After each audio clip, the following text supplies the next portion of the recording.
Hey guys, this is Max Convexity. Let's talk about volatility metrics.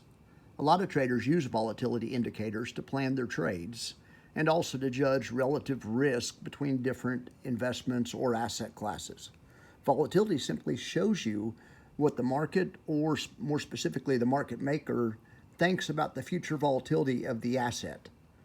A high volatility number does not necessarily mean anything by itself. For instance, if you are an option seller, you generally do better in highly volatile markets because the options that you sell earn more. But if you are an option buyer, high volatility means it's going to cost more to run your strategies because options are going to be more expensive. So it depends upon the context. The CBOE publishes a VIX calculation for some of the bigger individual stocks, but they don't have any for ETFs yet. So I found a solution.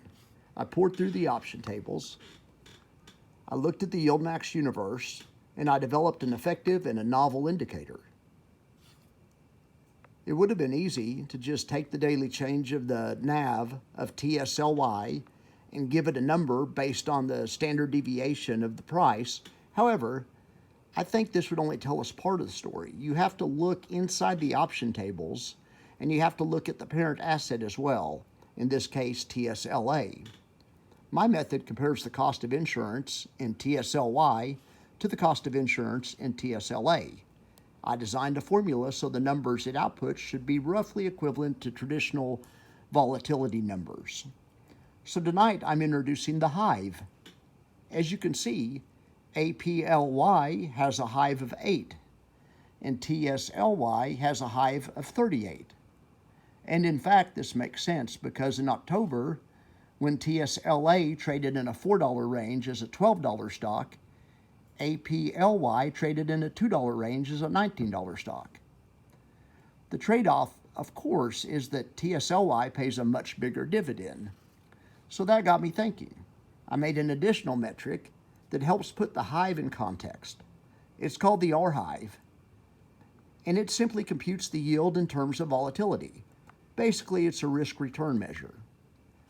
The theory of the HYve is this. In a perfect world, you would want an ETF that pays 60% or higher, like TSLY, while at the same time you would like an ETF like APLY that is super stable, where you don't have these wild swings in the NAV. The HYve quantizes this relationship. HYve is how much yield you get per unit of risk. And of course, remember, this is metric, just like all indicators and metrics are backwards looking. You could say this will work perfectly if the market doesn't change. So as far as YieldMax doesn't change the dividend, and as long as the volatility of the market and the parent asset do not change, this number would be 100% accurate.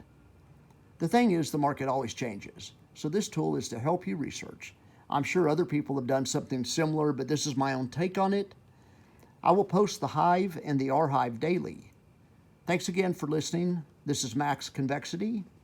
And if you don't mind, leave a comment or a thumbs up if you enjoyed it, and a thumbs down if you didn't enjoy it, so I can try to improve. Thanks again, and good night from Austin.